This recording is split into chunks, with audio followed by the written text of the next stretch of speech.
ce champ, des dizaines de parcelles de blé sur lesquelles ces chercheurs expérimentent différents engrais. 206, on est sur engrais chimiques. 203, 204, donc rien du tout. Petite quantité d'urine et grande quantité d'urine.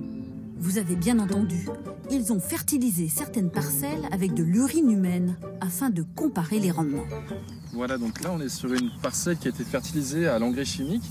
Et ce qui est intéressant d'observer, c'est qu'en fait on ne voit pas de différence entre la parcelle fertilisée à l'engrais chimique et la parcelle qui a été fertilisée à l'urine. L'an dernier, nous avons mené un essai en serre et nous avons constaté que le rendement est le même entre les engrais chimiques et l'urine, c'est-à-dire qu'on produit la même quantité de végétaux avec un engrais chimique ou avec de l'urine humaine. Loufoque? Pas du tout. Dans leur laboratoire, les ingénieurs ont trouvé dans l'urine tous les nutriments nécessaires à une bonne croissance des plantes. Azote, phosphore, potassium et puis aussi les oligoéléments, le calcium, le magnésium. L'objectif, c'est de récupérer les nutriments excrétés par le corps humain dans l'urine pour les utiliser en tant qu'engrais. Si on envoie l'urine, comme usuellement dans une toilette à chasse d'eau, avec un égout et une station d'épuration, on récupère peu de nutriments et on envoie un grand nombre dans les rivières. Or, ces nutriments, c'est de la nourriture pour les plantes. Dans les rivières, ça va faire pousser les algues, ce qui va être une pollution de la rivière, alors que sur les champs, ça permettrait de faire pousser les cultures. Au rez-de-chaussée de la fac, un urinoir. Les étudiants de l'école des Ponts ont tous donné de leur personne pour faire avancer la recherche. Les Suisses, eux, ont une longueur d'avance. Ils ont vu qu'il fallait tout revoir. À l'école polytechnique de Zurich, ces bâtiments ont été entièrement conçus pour séparer les eaux usées. Tout est recyclé sur place. Là, vous voyez tous les tuyaux qui séparent tous les différents flux d'eau usée. Vous avez les eaux ménagères, de la cuisine, de la douche, c'est tout séparé. Vous avez un tuyau avec l'urine. L'urine est récupérée et filtrée pour enlever les éléments indésirables. Donc ce filtre, il est très sélectif. Il enlève les longues molécules, les polluants, les médicaments.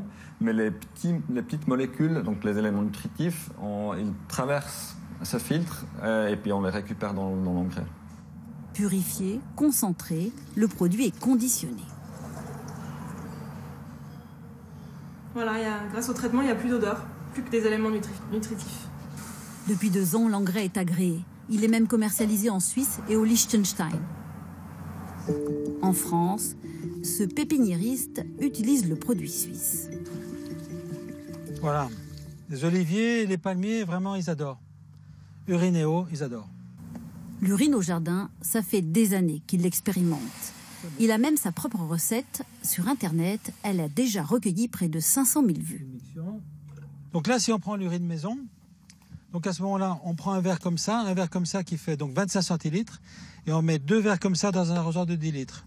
Avec ça, donc, on va arroser les plantes tous les 15 jours. Et ça suffit? Et ça suffit. Tout engrais, quel qu'il soit, brûle quand c'est trop concentré et trop fréquemment appliqué. Tout se dégrade, y compris les restes. Renaud Deleuze a réussi à convaincre la plupart de ses clients. Il n'y a pas de chimie là, c'est nous le chimiste. Donc voilà, pas de problème. C'est surtout qu'on l'a à portée de main, quoi. On l'a à portée de main. Donc c'est dommage de ne pas recycler. Moi je l'utilise, je pisse dans mon arrosoir.